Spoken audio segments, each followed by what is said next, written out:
अब आते हैं उत्तराखंड में सरकारी भर्तियों के घोटाले पर। मामला जरा पेचीदा है, लेकिन ध्यान से सुनिए। हर दिन नए नए तथ्य सामने आ रहे हैं। राज्य सरकार ने जांच के लिए विशेष कार्यदल का गठन कर दिया है, लेकिन जिस स्तर का घोटाला लगता है, मांग हो रही है कि बंगाल की तरह ईडी या सीबीआई से जांच कराई जाए। सीबीआई और ईडी का इंतजार उत्तराखंड में हो रहा है, मगर दिल्ली से टीम रवाना नहीं हो रही। इस घोटाले से कोई भी विभाग नहीं बचा है। एक विभाग की भर्तियों में घोटाले की बात सामने आती है तो अगले ही दिन दूसरे विभाग की भर्तियों के घोटाले के राज खुलने लग जाते हैं।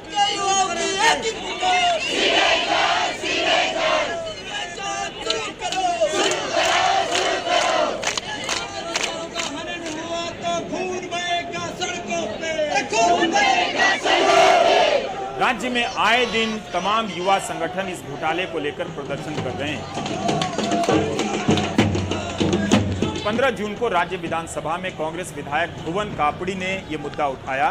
भुवन कापड़ी ने कहा कि कई साल से वन विभाग, शिक्षा विभाग, गृह विभाग, सचिवालय, ग्राम विकास, पंचायत अधिकारी जैसी भर्तियों में घोटाले चल रहे हैं। इन भर्तियों के लिए होने वाली परीक्षा के प्रश्न पत्रों के लीक होने का जिक्र भी उन्होंने किया और सबूत भी दिखाए।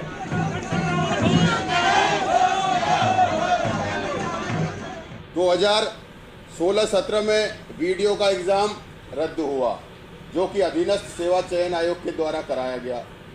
फॉरेस्ट गार्ड भर्ती, जिसमें खुला आपको सोशल मीडिया के माध्यम से देखने को भी मिला कि खुली इसमें धांधली हुई और 57 लोगों पर कार्रवाई करी। उसके बाद सहायक लेखाकार का एग्ज़ाम हुआ, उसको रद्द किया गया। वन दरोगा का एग्ज़ाम हुआ, वो कोर्ट में लंबित है।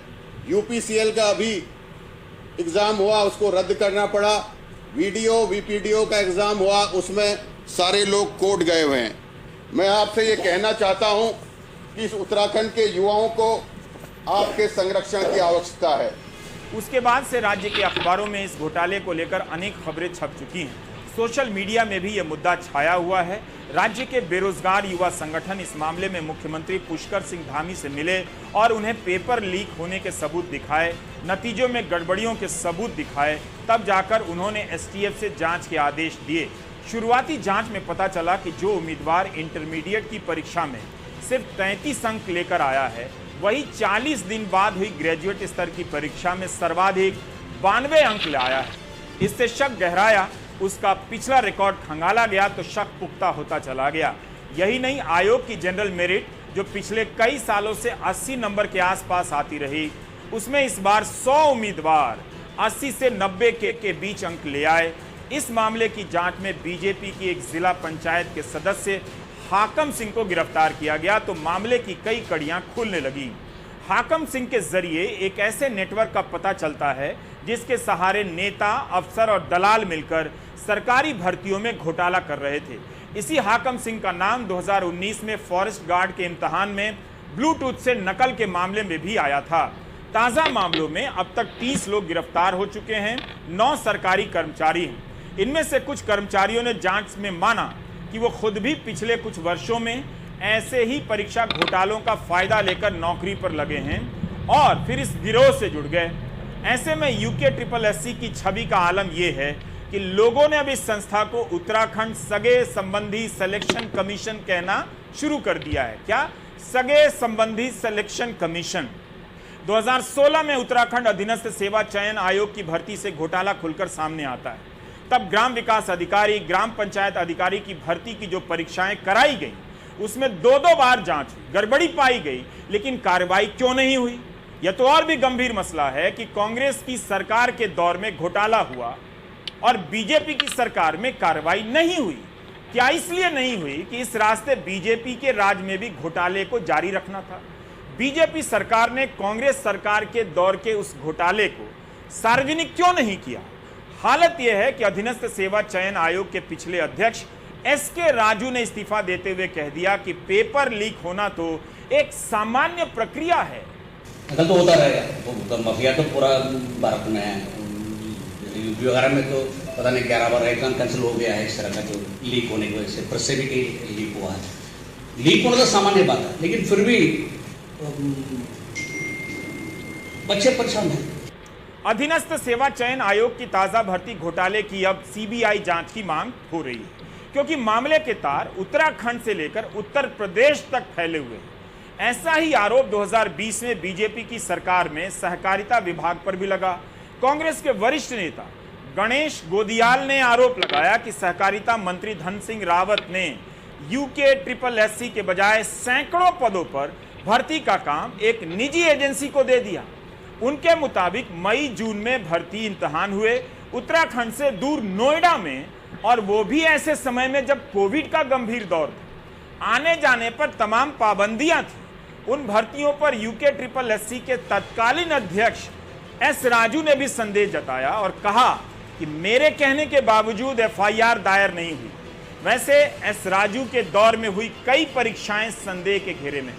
अभी आयोग के घोटाले ही सामने आ रहे थे कि विधानसभा के भीतर से भी भर्तियों के घोटाले बाहर आ गए। कांग्रेस से लेकर बीजेपी की सरकारों के दौर के स्पीकर ने कथित नियमों के नाम पर इतनी भर्तियां कर डाली हैं कि हिसाब नहीं। विधायकों की संख्या 70 है, मगर अब यहां काम करने वाले कर्मचारियों की संख्या 500 हो गई है, जबकि देश की सबसे बड़ी विधानसभा उत्तर प्रदेश विधानसभा है, जहां 403 विधायक हैं। वहां उत्तराखंड से कम कर्मचारी हैं। पड़ोस की प्रदेश विधानसभा में 68 विधायक हैं, वहां तो और भी कम है। पिछली विधानसभा के स्पीकर प्रेमचंद अग्रवाल का नाम इस घोटाले में आया। इस समय अग्रवाल वित्त मंत्री बन गए हैं। आरोप है कि बिना किसी स्थापित प्रक्रिया के उन्होंने 74 भर्तियां कर डाली। उस समय मुख्यमंत्री त्रिवेंद्र सिंह रावत थे। रावत का कहना है कि जब उनके पास इसकी फाइल दस्तखत के लिए आई तो उन्होंने नोट में लिखा कि भर्तियां योग्यता के मुताबिक हों और लोक सेवा आयोग और अधीनस्थ सेवा चयन आयोग के जरिए हों। इसके बाद भी ऐसा नहीं हुआ।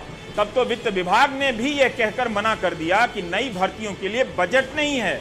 इस बीच त्रिवेंद्र सिंह रावत की कुर्सी चली गई। उनकी जगह तीरथ सिंह रावत आए और फिर कुछ ही दिन बाद पुष्कर सिंह धामी मुख्यमंत्री बन गए। राज्य में मुख्यमंत्री बदलते रहे, मगर स्पीकर पिछले दरवाजे से भर्तियों को अंजाम देने में लगे रहे। उन्होंने एक नया रास्ता निकाला कि एक प्राइवेट एजेंसी के जरिए इन पदों के लिए आवेदन मंगाए जाएं और स्वीकार कर लिए जाएं। यही हुआ। 54 नियुक्तियों से बात शुरू हुई और संख्या का अंत हुआ 74 पर। आरोप है कि प्राइवेट एजेंसी ने परीक्षा भी नहीं कराई। चुन चुनकर मुख्यमंत्री के निजी स्टाफ में काम करने वाले लोगों के परिजनों से लेकर तमाम मंत्रियों, बीजेपी और आरएसएस के पदाधिकारियों और बड़े अफसरों के करीबियों को नियुक्ति दे दी गई। पत्रकारों के रिश्तेदारों के भी नाम आ रहे हैं। सोशल मीडिया में कई सूचियां घूम रही हैं। ये लोग बिना वेतन के काम करते रहे। इस बीच बीजेपी की दोबारा सरकार आ गई और धामी ही मुख्यमंत्री बन गए। इस बार प्रेमचंद अग्रवाल वित्त मंत्री बन गए। वित्त मंत्री बनने के अगले ही दिन वित्त विभाग की मूल आपत्तियों को खारिज कर इन पदों पर भर्तियों को उन्होंने मंजूरी दे दी। यानी स्पीकर रहते बैकडोर से भर्तियां करवाई गईं और वित्त मंत्री बनते ही उन पर मुहर लगा दी गई। प्रेमचंद अग्रवाल अब अपनी की गई नियुक्तियों को सही ठहराने में लगे हैं, जबकि उनकी ही पार्टी के कई नेता इस मामले में जांच की मांग कर रहे हैं। तो ये 72 लोग रखने की ऐसी क्या जरूरत थी? उत्तर प्रदेश की विधानसभा हमसे कई गुना बड़ी है, उनकी संख्या कार्मिकों की हमसे कम है, हमारी इतनी ज्यादा है। आपने कहा ये तदर्थ हैं, इनको पहले दिन से सारी सुविधाएं मिल रही हैं।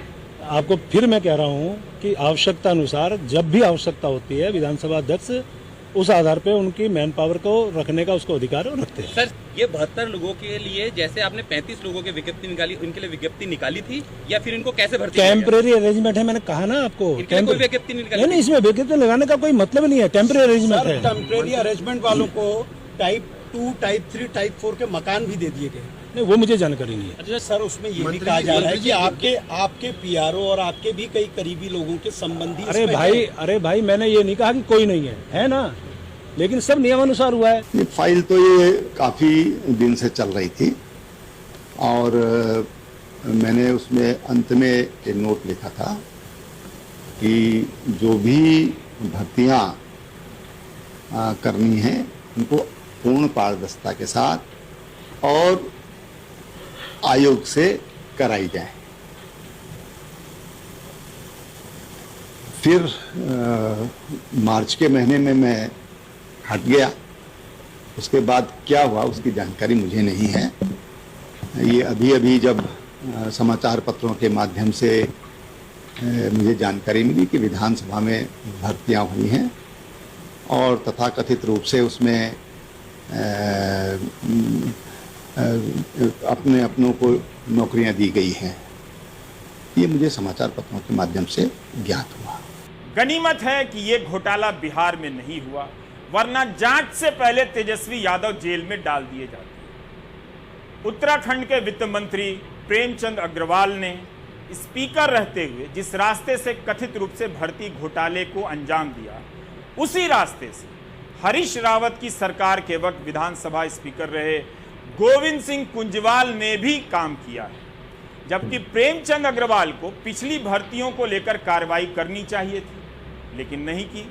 कांग्रेस के समय के स्पीकर ने तो क्लास 2 से लेकर क्लर्क तक की 154 भर्तियां बैकडोर से कर डाली। यह इतनी छोटी संख्या भी नहीं है कि स्पीकर रहते हुए प्रेमचंद अग्रवाल की नजर ना पड़ी।